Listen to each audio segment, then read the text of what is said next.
The ADAMHS Board for Montgomery County serves pretty much as the authority for planning, convening, funding, as well as strategizing and collaborating with other community organizations around services for mental health and addiction. I think a lot of businesses don't know what addiction is. So we teach them about what addiction looks like and how they can play a role in preventing substance abuse, misuse, and also we provide them the opportunity to learn what it means to have a drug-free workplace policy. So really giving them the hands-on tools to ensure that they're doing what they can to prevent and respond to substance abuse issues within their workplace.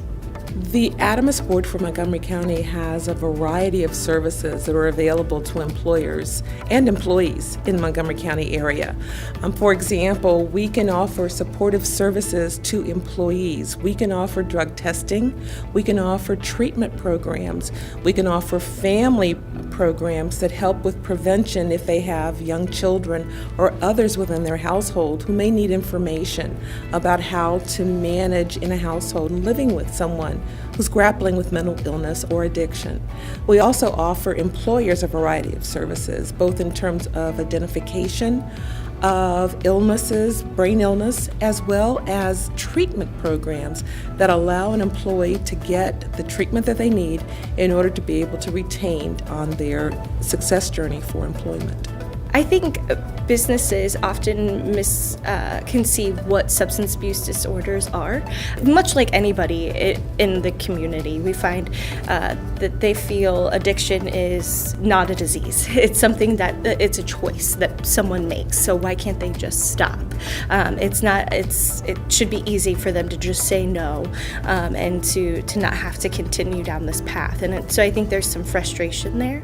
And businesses, employers, they don't quite understand what addiction looks like and what it is. People have a way of looking at people who are addicted as something less than.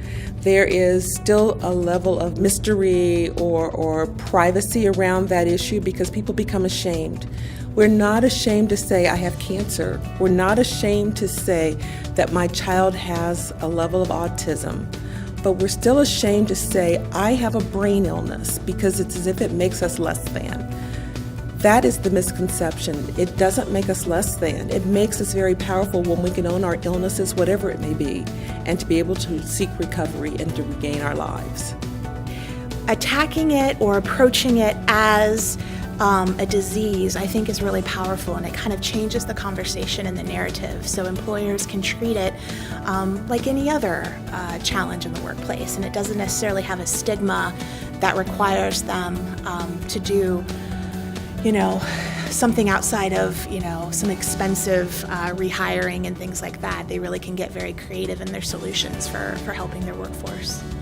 At the end of the day, an employer is responsible for the health and safety of his workforce, and I think it behooves those employers to get as much counsel as they can. So for some of those second chance opportunities, it's really about having the best workforce that they can, and many times that's helping those employees navigate some difficult challenges in their life. I think there are any number of reasons why you don't want to immediately terminate an employee.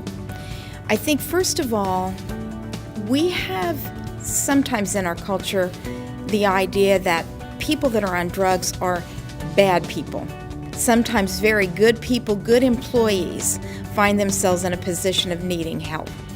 And so I think it would help to protect from sometimes that downward spiral that you see in drug use, where then they lose their job, they're not able to hang on to their home, their families get involved. So I think it allows them to have greater hope.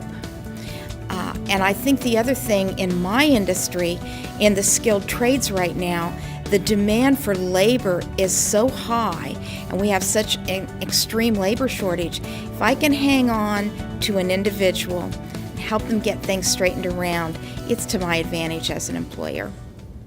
People need hope, and employment gives them that hope. People need sustainability. Employment gives them that. Giving someone the opportunity to remain employed or giving someone the chance to go off and get treatment and to come back into the role is a win-win. It gives that employee that sense of hope that they need in order to have sustainability in their lives, but it also saves money for employers because they've gotten their employee back in whom they've invested a lot of time, perhaps a lot of training resources, a lot of years, and the ability to keep running their operations smoothly. I think kind of reaching around those stigmas and saying, we know this exists within our community, and how can we come together? Because especially for small businesses, I mean, many of them view their employees as part of their family, and so it goes beyond just a number. I think businesses need to understand that their role in preventing substance abuse and also having a policy in place to help those that are in fact in the midst of an addiction issue is not only impacting the business itself, but it's impacting the employees, it's impacting families, it's impacting the community.